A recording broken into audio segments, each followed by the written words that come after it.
from Big Daddy Sunset Bowl in Pueblo, Colorado, here for the title matches of today's JBT event. Been a while since Ivan John's been in the winner's circle. He's trying to get back there, but he's got to beat Nash Carlson, who's off to a red-hot start here. That was a fourth frame shot from John. He's won 2 matches in this finals to get this far, but Carlson started with front 3. We'll talk more about him in a second. Ivan beat Alyssa Wright in game 1. He thought he was cooked. His words, not mine. He got past Miles Namblung in round 2. He thought it was cooked. His words, not mine. So it's kind of the reverse psychology strategy. But right now, he's not cooked, but he's on the grill right now because Nash has started off with 3. There is Nash Carlson looking to win his first career JBT title. It's a battle of 15-year-olds. Over to Andy. To their right, Gavin Finley finally broke through for his first career JBT title a couple months ago after many near misses, joining his brother as titleist. Going up against the senior citizen antelope there, Nick Barrio, also got 1 win in his JBT career as well. Should be a real good one on scratch and a very demanding short lane pattern. Nash on front 3, going right up the outside as you should, and make it front 4. All right, wow. Can't start any better for the top seed. He gained that top seed with a big last game to get to plus 77. There are days where plus 77 misses the first cut. Today, that's good enough to lead. Shows you how hard the lanes were. Bowlers tend to struggle on these short lane patterns. Very low cuts in both divisions. Only the top couple bowlers in each division managed to go plus. Gianna Panetta was your girls scratch champ, the win over Chloe Keelik, and Gavin has already won the U17 with an earlier match play win over Larkin Neely. Nash looking very tropical today for a 75-degree day in southern Colorado. Right up, that looks pretty good. Wow, what a start for Carlson. Make it front 5. He likes being top seed apparently.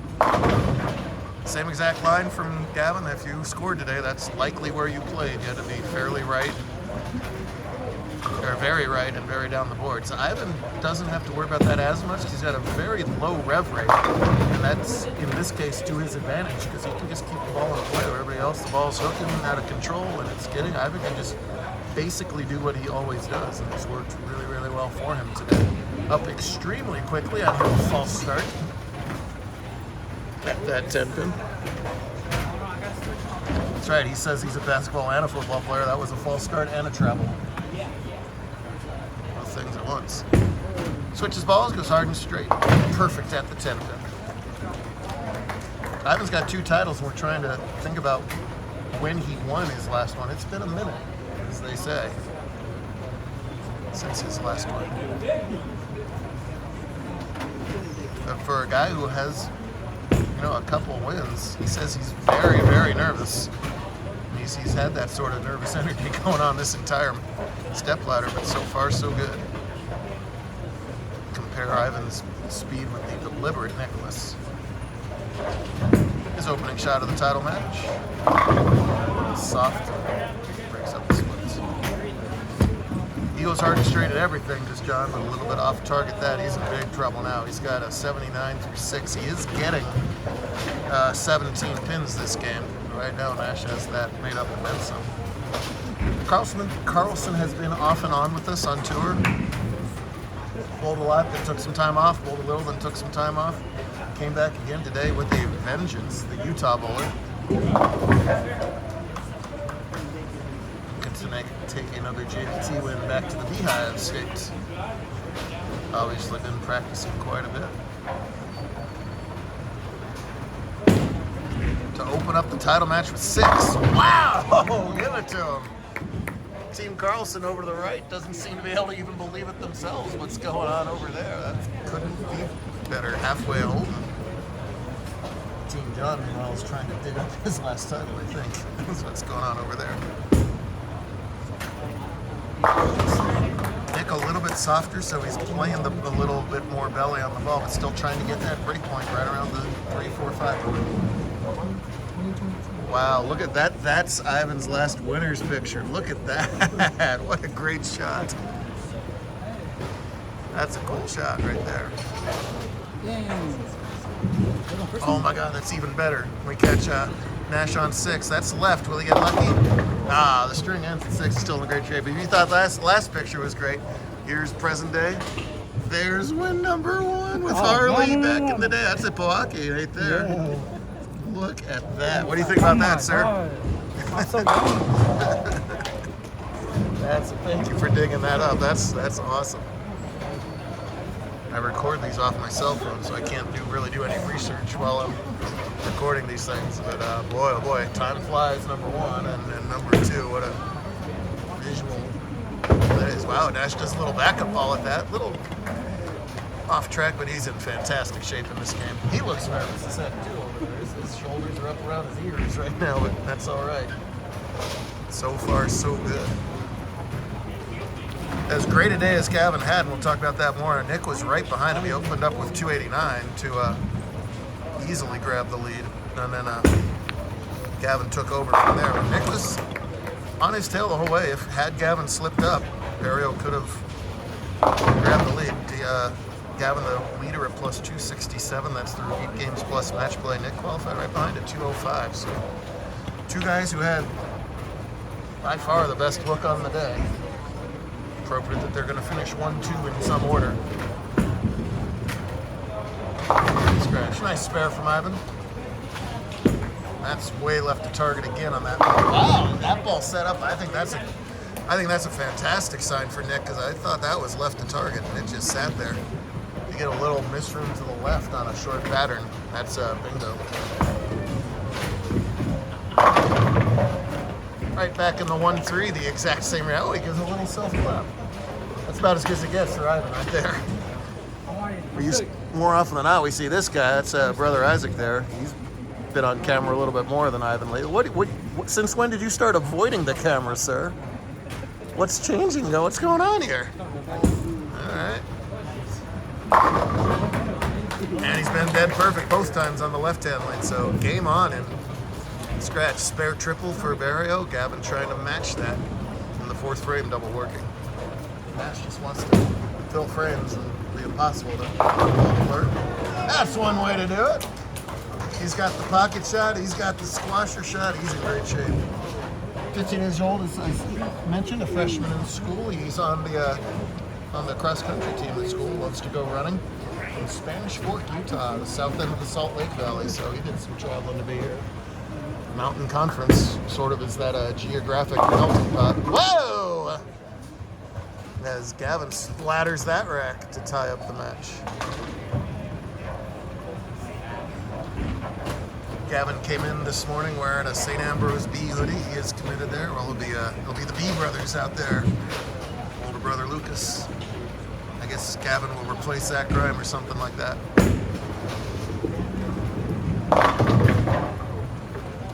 As I saw, I don't really know much about St. Ambrose academically, but I did see that they actually graduated Zach Grimes, so I don't know. It's a little questionable, if you ask me, right there. It's all right. Gavin with really nice mechanics, very quiet form. You don't see a lot of herky-jerky motion. That enables him to repeat shots very well, although that one was stood up on, which means it's going to go left, and his string ends at 3. A tricky little 3-6 to look at. Meanwhile, Nash, I don't know if he knows it or not, but he's taking victory laps. He's got this match completely in hand. Yep. Well, when you start front 6, give yourself some wiggle room for those 9 misses. Rocking that I Am jersey as well. They both are. Ivan's got the I Am patch on, so he'll get some bonus money from I Am at the end of the season for that. As Finley whiffs that spare, he hasn't shot many spares today. He's been bowling so well. That one wasn't close, unfortunately. Hands the lead to Barrio. Come on, 9. No. Didn't matter either way, but, you know. Nick also very quiet, takes his time. Look how still the shoulders and the head are. That's great. There's short pattern strategy. Boy, that last ball in that lane set up what I thought was a miss left. That's where I thought he should be. Way out to the 2 board, roaring back dead flush. Spare 4-bagger for Nick and a commanding early lead. Every week we keep saying this, but part of that GCU pack of antelopes that do so very well under Coach Ben. Developed quite a program in a short amount of time. Ivan's just wandering around the approach. He's starting. Stopping to start again. Firing that thing down there, that's alright. Leaving those 1/8s. Nick has always had a fantastic knee bend. Gets very low to the body, to the foul line, gives you great leverage. So you can make it 5 in a row. Looks good to me. Yeah, you bet. Good spare from John. He'll end up in the 150s with that.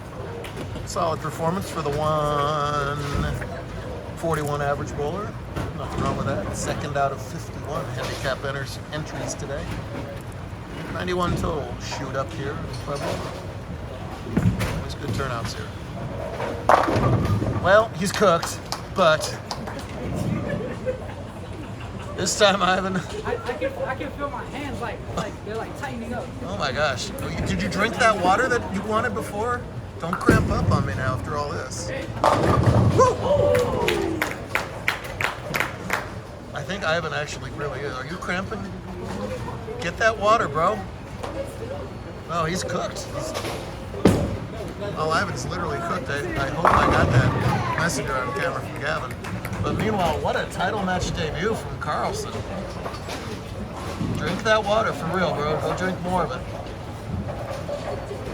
People don't understand. 8 games of bowling over 6 hours plus 3 more in the step ladder. There you go. Some veteran crampers over there calling for the mustard and pickles. So that messenger made it a strike in the 6th. He really needs this one in the 7th. Just holds barely enough. I feel like he stood up on that one again, really. So that's about max speed for Gavin. But catches the double and stays right in this game. Meanwhile, Carlson out here firing off 220s. How about 230s even? When it was bad for Nash today, it was real bad. 120 game 1, 113 game 7. When it was good today, it was great. And he found one real good time to come up with his last great game. 235 scratch was his high. He's got room for 234 with this fill ball. Sometimes initial title matches can be rough. Not this time. Take home the title. Another Utah winner. Had a couple dozen of those over the years. How about 234? Yes, sir.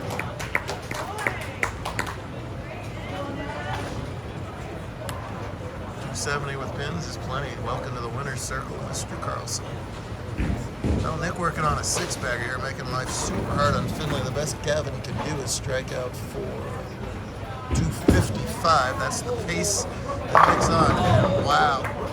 Has he found a look on this pair? Everybody went Brooklyn, Brooklyn, because when you missed left like that, that's where it went all day. Instead, that holds flush.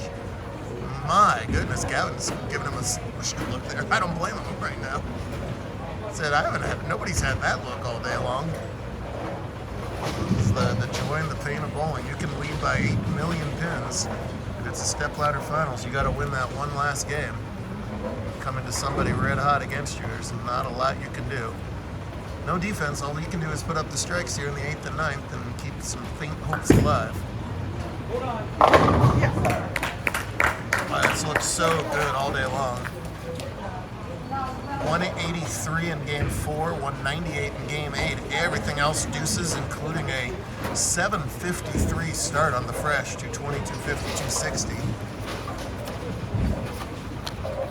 Once he passed Barrio, there was nobody else close. I was told him around game 3 he should be giving lessons today. Some bowlers really struggled today. There's many a minus 200 or worse carded. Really, it's a separate skill to learn these short patterns. It's a skill you must have if you're going to be a high-level bowler. Got to have this one. Oh! At the last second, that forfeit. That should have carried the whole way. That looked like one of those unusual light at 4. Even Gavin is kind of look on how'd I do that face. But that keeps him alive in the match. He still has room for 256. Nick in the 250s now with spare 7 in a row, so still work to be done. Boy, Boy, not the scoring pace I would have thought. I would have thought we were in for a 190, 180. That's left again. Boy, he's been flirting with disaster with these misses left. Could have been way worse than a 3-6, I'll tell you that. As it is, he's only got a 2-pin count lead now, 8-6 on the count department. And a spare we saw Finley miss earlier. Let's see if Nick can cover it here in the 9th frame.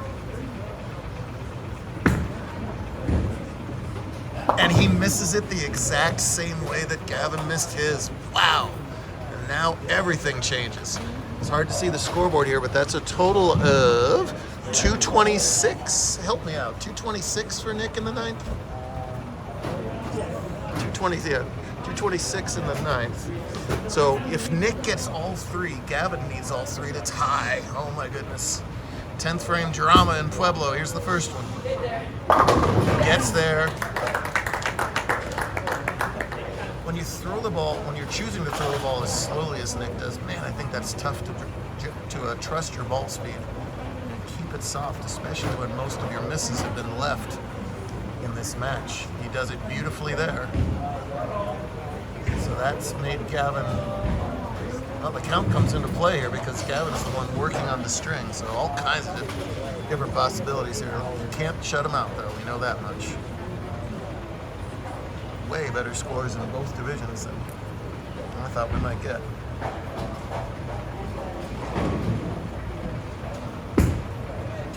That one looks pretty. Ah, gorgeous shot there. No miss there. Lay down execution, dead perfect all the way. Puts him in the 250. So now Gavin will have to double. If Nick strikes here, Gavin needs all three. On the lane, I think, well, yeah, I think it was overall better on 24. What a finish all of a sudden.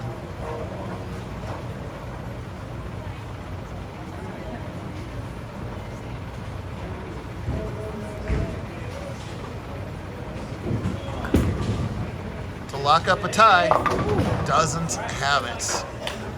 Either way, brilliant 253.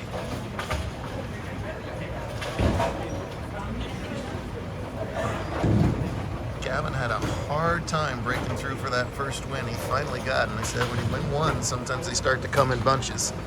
This is a true test of where he's at right now. He needs 28 pins here in the 10th to swipe it back from Barrio. A couple deep breaths already there. The shoulders went up and down. That's good. One at a time.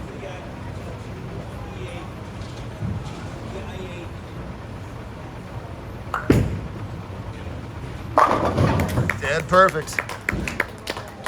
Tell you what, them Finleys are made of the right stuff. Watch Big Brother Lucas do that at main event so many times. I believe Lucas has partial ownership of the main event at this point. He's done so well so many years there. It was a matter of time before Gavin became a factor in his own right. He is there. And now he's 18 pins away from a title I'm sure he wants after bowling so great all day.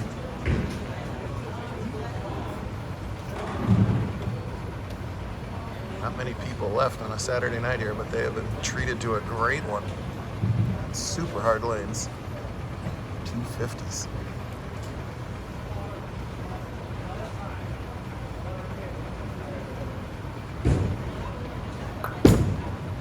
Close. What an incredibly impressive two strikes. First one was good, the second one was great. Now can he avoid the hiccup that Barrio had on his fill ball? Strike is a win, 9 is a win, 8 is a win, 7 is a tie, 6, I am gonna go hide.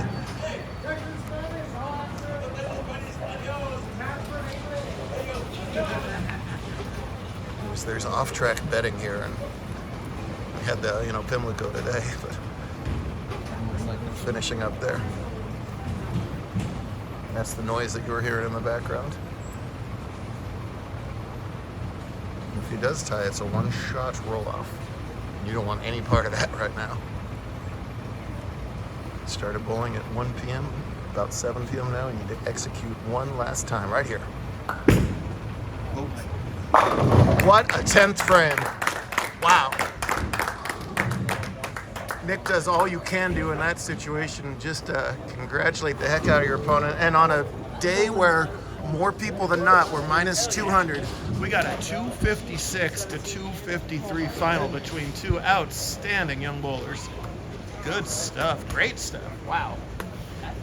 Two-time champ right there. Great stuff for all of our remaining finalists. I hope we have just as much fun tomorrow, just as much excitement. That was a good one, folks. We'll see you then. Wow.